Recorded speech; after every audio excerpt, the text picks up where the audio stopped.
ఒక అన్యాయమైన ఆలోచన వాళ్ళది.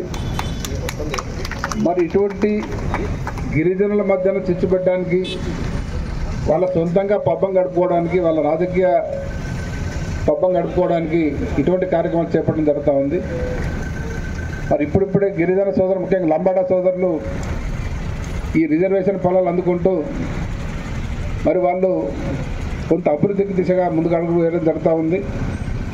మరి గతంలో మా బీఆర్ఎస్ ప్రభుత్వం ఉన్నప్పుడు ముఖ్యమంత్రి కేసీఆర్ గారు 6% ఉన్న రిజర్వేషన్ని 10% పెంచి గిరిజనులకు ఎన్నో రకాల అవకాశాలు కల్పించడం జరిగింది. అట్లాగే గిరిజనుల జీవితాల్లో వెలుగు నింపడానికి అవసరమైన ఎన్నో కార్యక్రమాలు కూడా చేపట్టడం జరిగింది.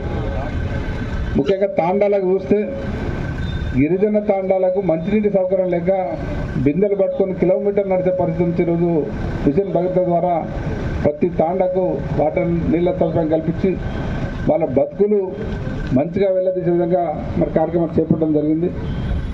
మరి ఇప్పుడు ఈ ప్రభుత్వంలో జరుగుతున్న కార్యక్రమాలు మనం చూస్తూ ఉన్నాం. మరి అవన్నీ ఇప్పుడు సందర్భం కాదు.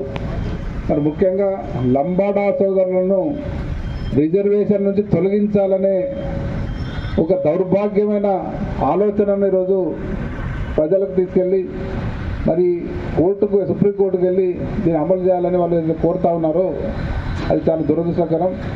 దీనికి వ్యతిరేకంగా అయితే గిరిజన సోదరులు చేస్తున్న ఈ కార్యక్రమానికి అన్ని రకాల మద్దతుగా పార్టీ పరంగా మేము ఉంటామని జిల్లా పార్టీ అధ్యక్షుడిగా నామదార్ జిల్లాకు సంబంధించి ఎక్కడ మీరు ఏ కార్యక్రమం చేసినా ఏ సందర్భం వచ్చినా మీకు అండగా నిలబడతామని తెలియజేస్తూ ఈరోజే మీ గిరిజన సోదరులందరూ కూడా ఇందిరా పార్క్ దగ్గర కూడా కార్యక్రమం చేపట్టడం జరిగింది.